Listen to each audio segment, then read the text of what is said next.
정경심 교수에 대한 보석 신청이 오늘 기각됐어요.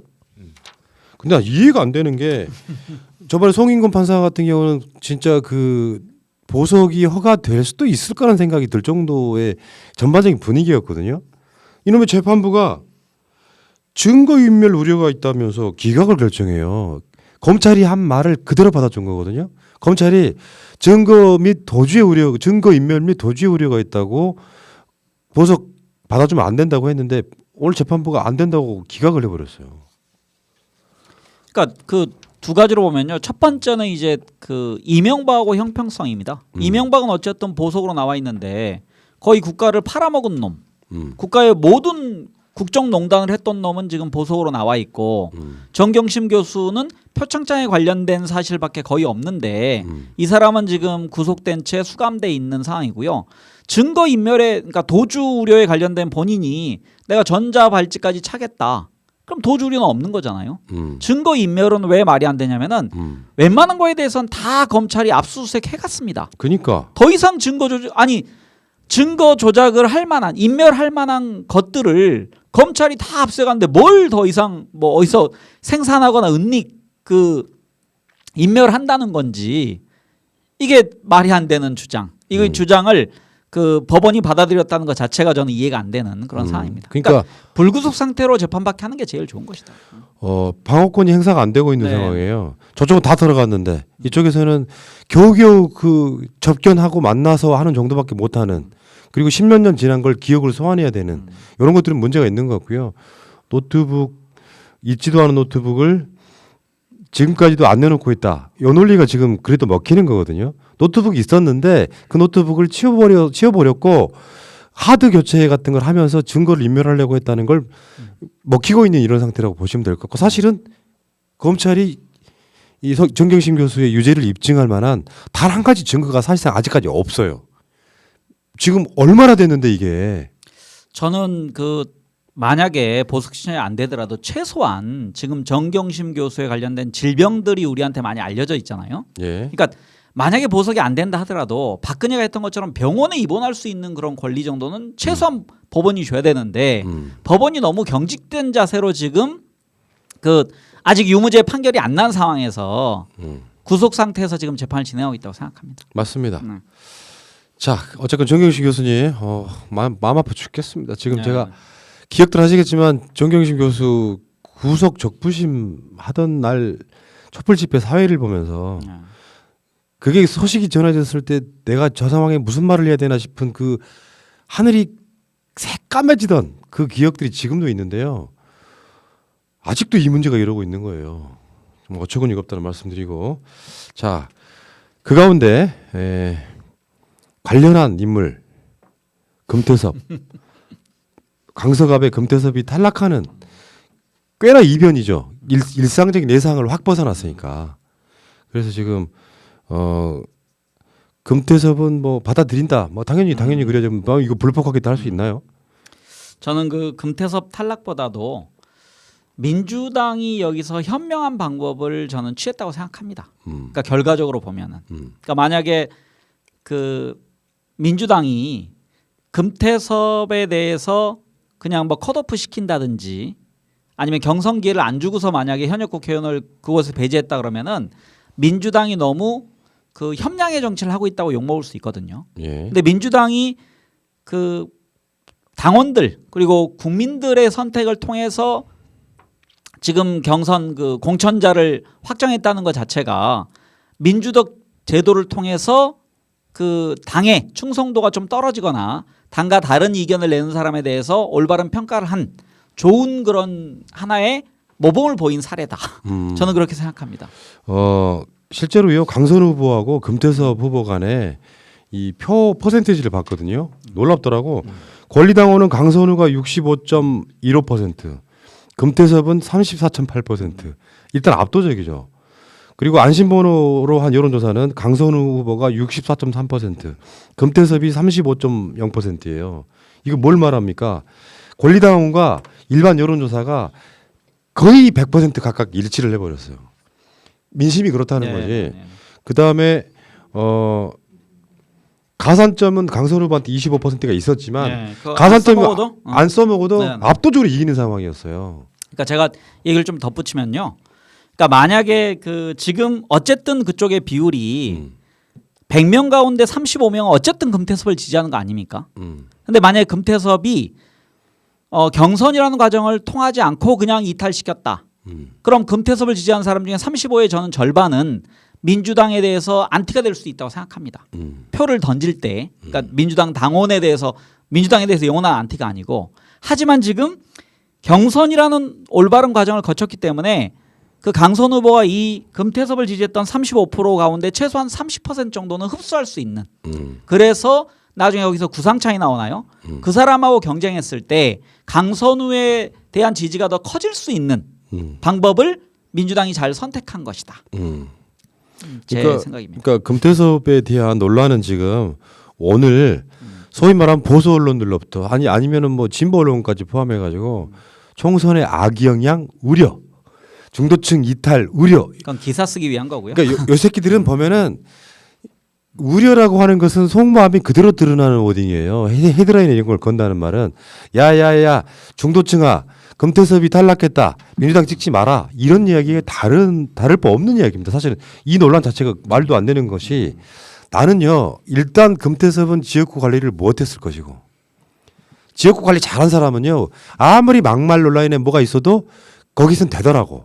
왜냐하면 지역 구민의 대개 여론은 누가 잡고 있냐면은 그 지역에 있는 당원들이에요.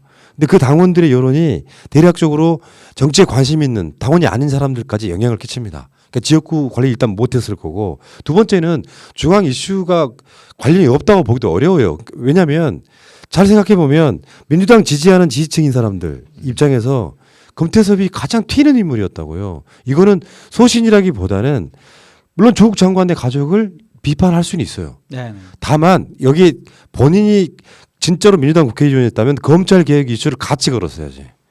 근데 조국 장관의 가족만 주구장창 비난하면서 사실은 검찰 개혁 공수처 같은 거를 기권이라고 하지만 사실상 반대했던 거 아니에요?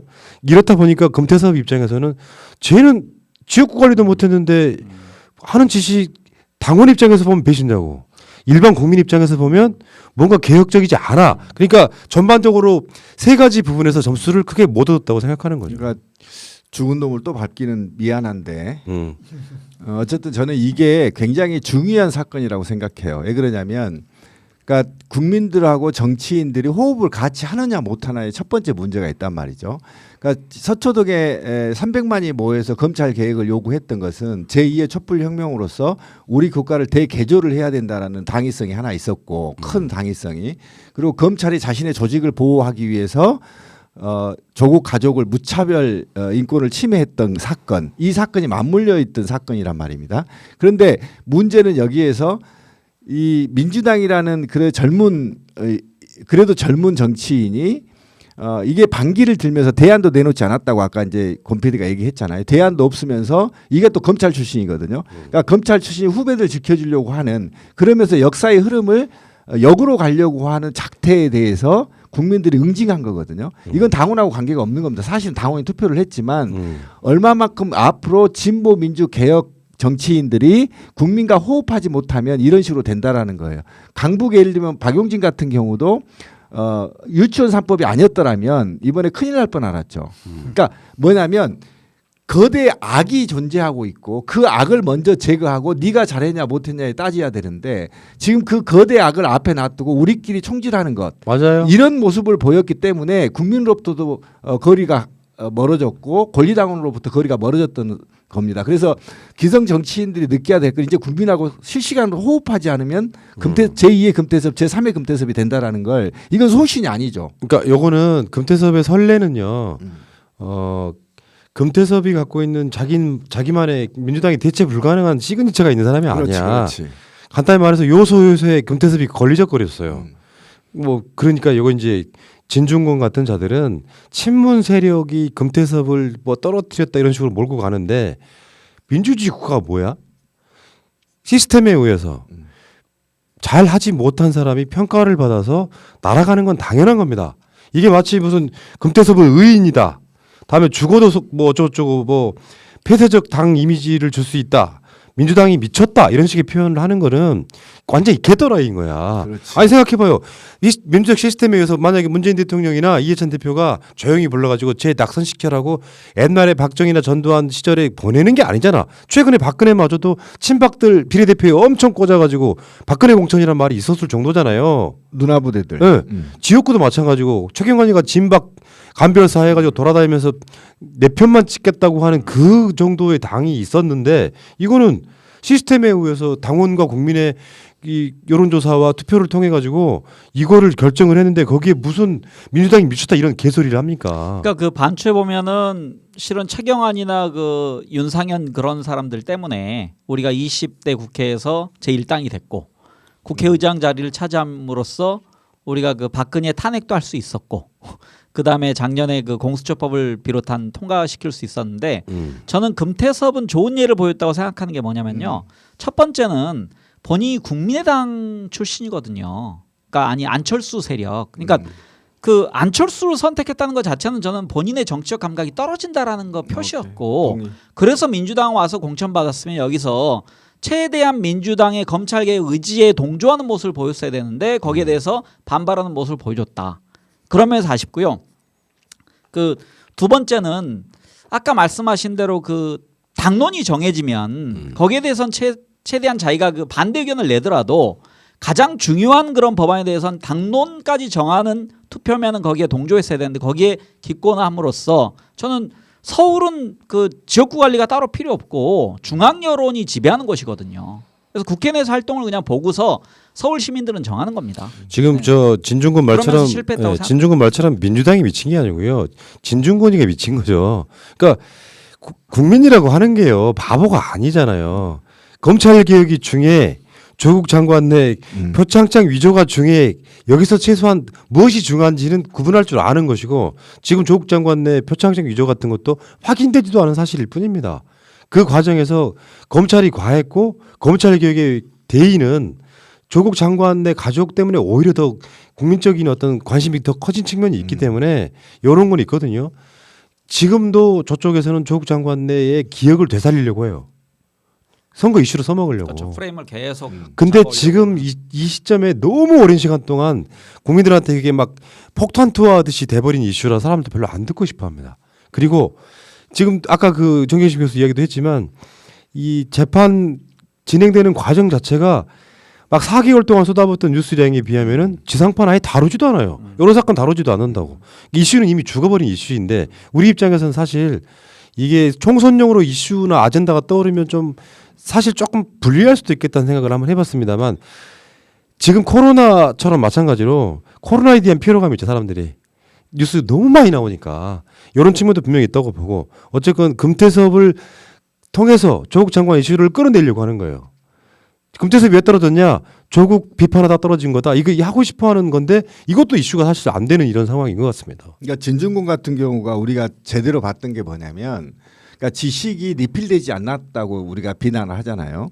비판을 하고 있는데 지금 민주당 같은 경우는 사실은 대부분이 제가 기억하는 7번 정도의 개혁을 통해서 완전히 오픈 프라이머리 방식으로 후보들을 결정하게 되거든요. 그래서 당 대표가 사실상 또는 지역위원장이 공천에 대해서 그 어떤 단 1%도 참여하지 못하고 18명이 넘는 공관위원들이 1차 심사를 하고 이 심사에 통과된 사람들에 대해서 국민과 권리당원들이 투표를 해서 결정하거든요. 그러니까 우리나라 민주당을 제외하고 나머지 이렇게 완벽하게 공천을 시스템화시켜 나가는 것은 없어요. 어차피 당 대표의 입김이나 정의당마저도 이렇게까지 공천을 못 하거든요. 그러니까 이렇게 완전히 미래형 방식으로 했기 때문에 일반 이 정당 체제에 대한 이런 것들에 대해서 대부분의 그 공부를 하지 않으면 마치 한국당이나 또는 정의당이나 또는 다른 당들처럼 민주당을 평가해버리는 오류를 범한다는 거예요. 그러니까 민주당 지도부를 욕하게 되는 거죠. 근데 민주당 지도부는 얼마나 억울하겠습니까? 이번에 그 비례 연합 정당에 참여하는 결정도 당원들한테 물어보는 거죠. 그다음에 이번 공천 같은 경우도 국민과 권리당원들한테 물어봤단 말입니다. 그러니까 지도부는 자기 권한이 하나도 없는 건데도 불구하고 지금 이 진중권처럼 지도부를 욕하는 건 굉장히 뒤떨어지는 그러니까 후진적인 얘는 내가 봤을 때는 뭔가 좀 이렇게 히키코모리 같아요. 공부를 안 하는 것 같아. 있잖아. 막 뉴스 클릭하다가 집에 있으면서 뭔가 지 맘에 안 드는 뉴스 가면 막 여기저기 총기난 사는 이런 느낌인데 뭔가 너무 동떨어져 있는 거예요. 민주당이 미쳤다니. 민주당이 미쳤다는 말은 민주당 당원이 미쳤다는 소리잖아요, 이게. 그러면 시민이 미쳤다는 얘기고. 그렇지. 이건 완전 또라이인 이건 거지. 고속감이지. 어떻게 생각하면은. 자, 그렇다 치고 자, 금태섭 이야기는 여기까지 할게요.